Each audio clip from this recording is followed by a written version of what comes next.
हरियाणा विधानसभा चुनाव में कांग्रेस 36 सीटें जीतती दिख रही है, जबकि बीजेपी 49 सीटों के साथ सरकार बनाती दिख रही है।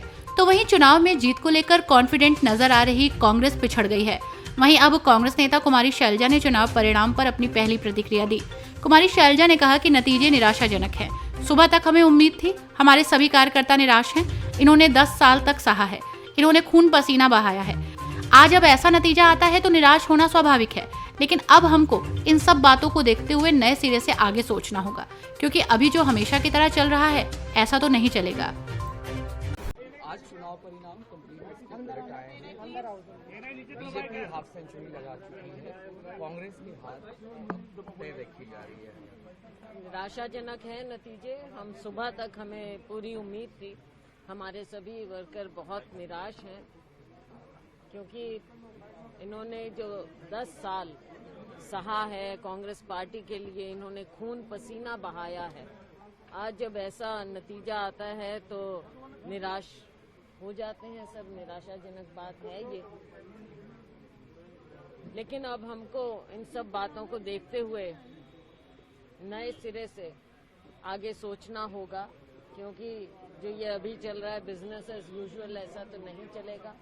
कहाँ हमारी कमियां रही हैं, क्या कमियां रही हैं, इसके बारे में देखना होगा। कौन जिम्मेवार रहे, पार्टी को किस तरह से स्टेट में सींचा नहीं गया, तालमेल नहीं रखा गया, जो कौन लोग हैं जो जिम्मेवार थे सबको साथ लेकर चलने के और पार्टी को एक दिखाने के और सबको बैलेंस आउट करने के, वो भी बातें हैं।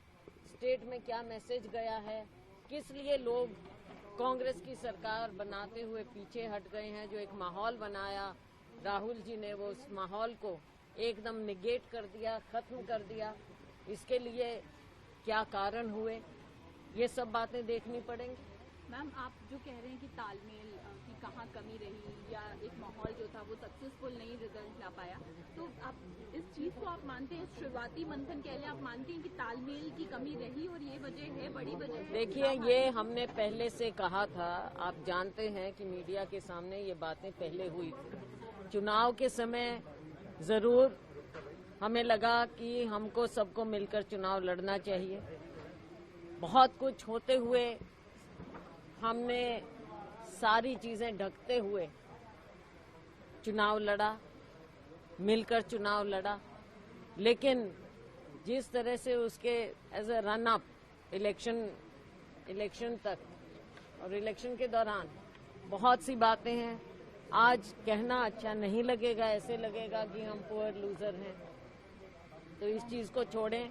लेकिन आगे के लिए पार्टी को कैसे हम मजबूत करें, और हमारे वर्कर जो इतनी मेहनत कर करके 10 साल बाद आज उम्मीद लगाए हुए थे कि हमारी सरकार होगी, हमारी पूछ होगी और ऐसी सरकार से निजात मिलेगा, आज उनकी सारी उम्मीदों पर जो पानी फिरा है, उसके लिए बहुत दुख होता है, निराशा होती है। पर हमारा वर्कर निराश हुआ है, हताश नहीं हुआ। आगे के लिए हम सब मिलकर कांग्रेस पार्टी को फिर से मजबूत करने की बात। हर न्यूज अपडेट के लिए डिस्क्रिप्शन बॉक्स में दिए हुए लिंक से ज्वाइन करें रॉयल बुलेटिन का व्हाट्सएप ग्रुप और पाएं हर खबर सबसे पहले अपने व्हाट्सएप पर। अपने आसपास की खबरों के लिए सब्सक्राइब करें रॉयल बुलेटिन और इस वीडियो पर कमेंट के जरिए अपनी राय देना ना भूलें।